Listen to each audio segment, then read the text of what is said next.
So now we're gonna make strawberry jam, sauce, whatever I call it, one universal formula for just about anything. You know, you can leave it in a bottle and give it to your friends and stuff like that. Okay, so here we've got 1 kilo of cut strawberries, and then after that we've got 500 grams of unrefined brown sugar. So all you need to do, I'm using a slow cooking pot. I'm leaving it on the high setting, okay, for during the day. At night, I'm going to switch it down to low. You want it to, you know, bubble and boil and take out as much water as possible to thicken it. Strawberries inside has got pectin, which is a protein, which actually is kind of a jellifying agent. So all you need to do very simply, okay, is to just pour, no water, do not add water. Okay, so add your strawberries in, and then add your sugar in. Okay,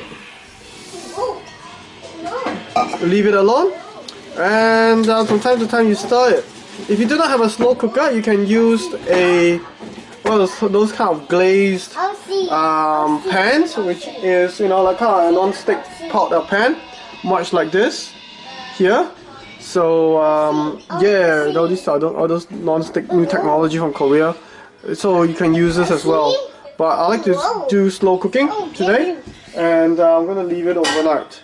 Alright, so let's see what happens tomorrow. Okay, so this was the strawberries that I left it in the slow cooker to cook up. I've put it on low, and actually this is a better way to what's the word, let it to boil or to cook, is because you let the steam out. Now this is actually the second batch of strawberries that I did. I'll show you the difference. This strawberries here, these strawberries here, are, you know, cooked with the lid like this. Okay, means that I let the steam out. You can see that the strawberries are still, you know, fairly light in color. Okay, and pretty much still intact. Whereas with this, okay, you can see that they've darkened a lot and it's almost disintegrated into nothingness. This one is more what you get in the commercial strawberry jams that you buy in the store, because they probably cook it in very high temperature, and therefore, you know, they put a lid on top of it so that yeah, keep the pressure in, get the whole thing boiling. And this is actually quite good for a sauce, and this is, you know, like syrupy kind of thing. So what I'm going to do is, what I have done in this pot is that I've mixed up about, you know, both types together, and in order for it to become like this jelly texture, we're going to add some lemon juice. How much? I just put half a lemon here first, okay, and then we're going to give it a stir, and let's see how it's solidified. I know some recipes use butter, some says you don't, so yeah, I'll just create this as we get along. So if I don't see this thing, you know, gelling up a little bit more, I'll put a bit more lemon juice into it. You need acid to extract out the pectins so that the sugars and the acid and the pectins bind together to become jelly.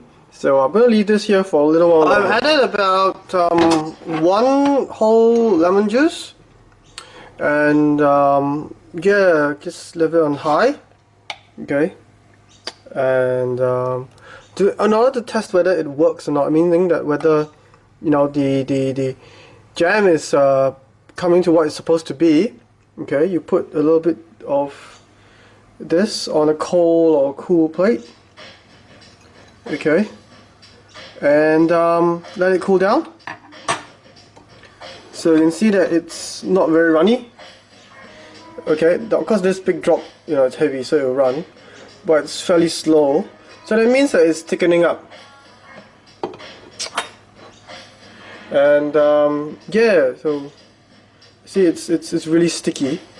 So that means that when it's completely cooled down, it will be like jam. So once you hit this consistency, okay, the next thing to do is bottle it up. Alright, so I just have a simple cool bottle over so here. Now I've got to put my clean jar here. It's a small jar, and all I need to do is, while it's warm, okay, Just run this through. Any of this gummy, sticky stuff, you try and scrape it down. Okay, and then all you need to do is to just bottle it inside. Okay. Leave it when it's warm. And put a lid on it. And we're done.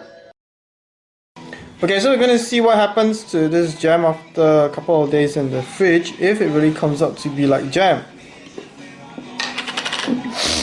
It looks sticky.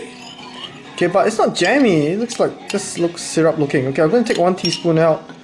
Okay, I put it on the bowl here. Yeah, it looks more like syrup, not very much like jam.